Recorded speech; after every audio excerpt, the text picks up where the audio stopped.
పరిశుద్ధ గ్రంథం ఛానల్ వీక్షిస్తున్న ప్రతి ఒక్కరిని దేవుని పేరిట వందనాలు తెలియజేసుకుంటున్నాం. ప్రేమ, సంతోషము, సమాధానం సదా మీకు తోడే ఇంటి నడిపించును కాక. నేను దినాన ఇర్మియా గ్రంథం 11వ అధ్యాయం చదువుకున్నాం. ఈరోజు ఇర్మియా గ్రంథం 12వ అధ్యాయం చదువుకున్నాం. యెహోవా, నేను నీతో వాదించినప్పుడు నీవు నీతిమంతుడుగా కనబడదువు, అయినను న్యాయము విధించుటను గూర్చి నేను నీతో మాట్లాడుదును. దుష్టులు తమ మార్గములలో వర్ధిల్లనేలా, మహా విశ్వాసఘాతకులు సుఖింపనేలా. ఓ, నీవు వారిని నాటుచున్నావు, వారు వేరు తన్నుచున్నారు, వారు ఎదిగి ఫలమునిచ్చుచున్నారు. వారి నోటికి నీవు సమీపముగా ఉన్నావు, కానీ వారి అంతరంద్రియములకు దూరంగా ఉన్నావు. యెహోవా, నీవు నన్ను ఎరిగి ఉన్నావు, నన్ను చూచుచున్నావు. నా హృదయము నీ పట్ల ఎట్లున్నది నీవు శోధించుచున్నావు. వధకు ఏర్పడిన గొర్రెవలను వారిని హతము చేయుము, వధ దినమునకు వారిని ప్రతిష్ఠించుము. భూమి ఎన్నాళ్ళు దుఃఖింపవలను, దేశమంతటిలోని గడ్డి ఎన్నాళ్ళు ఎండిపోవలను. అతడు మన అంతము చూడదని దుష్టులు చెప్పుకొనుచుండగా, దేశములో నివసించే వారి చెడుతనము వలన జంతువులను పక్షులను సమసిపోవచ్చున్నవి. నీవు పాదచారులతో పరిగెత్తగా వారు నిన్ను అలయగొట్టిరి కదా.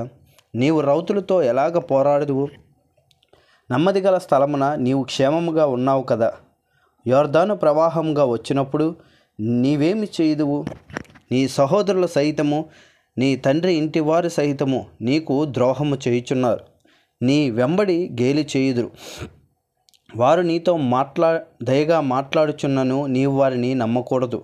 నా మందిరమును నేను విడిచి ఉన్నాను, నా స్వాస్థ్యమును విసర్జించుచున్నాను. నా ప్రాణ ప్రియురాలిని ఆమె శత్రువుల చేతికి అప్పగించుచున్నాను. నా స్వాస్థ్యము నాకు అడవిలోని సింహం వంటిదాయను. ఆమె నా మీద గర్జించుచున్నది గనుక నేను ఆమె విరోధినైతిని. నా స్వాస్థ్యము నాకు పొడల క్రూరపక్షి అయ్యను. క్రూరపక్షులు దాని చుట్టూ కూడుకొనుచున్నవా? రండి, అడవి జంతువులన్నిటినీ పోగు చేయుడి, మృంగివేయుటకే అవి రావలెను.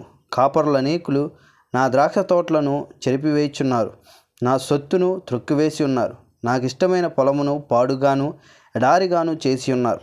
వారు దాన్ని పాడు చేయగా అది పాడై నన్ను చూచి దుఃఖించుచున్నది.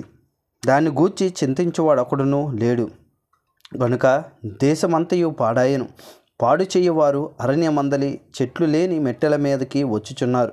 దేశము యొక్క ఈ కొన నుండి ఆ కొన వరకు యెహోవా ఖడ్గము తిరుగుచు హతము చేయుచున్నది. శరీరులకు క్షేమమేమీ లేదు. జనులు గోధుమల చల్లి మొండ్ల పంట కొయ్యుదురు. వారు అలసట పడుచున్నారు, కానీ ప్రయోజనము లేకపోయెను. యెహోవా కోపాగ్ని వలన కోతకు పంట లేక మీరు సిగ్గుపడుదురు.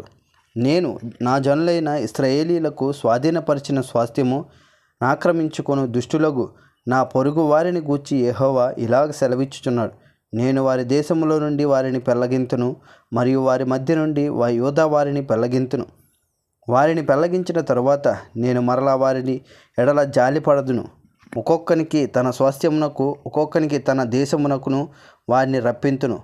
బయలు తోడని ప్రమాణం చేయుట వారు నా ప్రజలకు నేర్పునట్లుగా, యెహోవా జీవము తోడని నా నామమును బట్టి ప్రమాణం చేయుటకై తాము నా ప్రజల మార్గములను జాగ్రత్తగా నేర్చుకుని ఎడల వారు నా ప్రజల మధ్య వర్ధిల్లుదురు. అయితే వారు నా మాట విననొల్లని ఎడల నేను ఈ జనమును వేరుతో పెళ్లగించి బొత్తిగా నాశనము చేతును. ఇదే యెహోవా వాక్కు.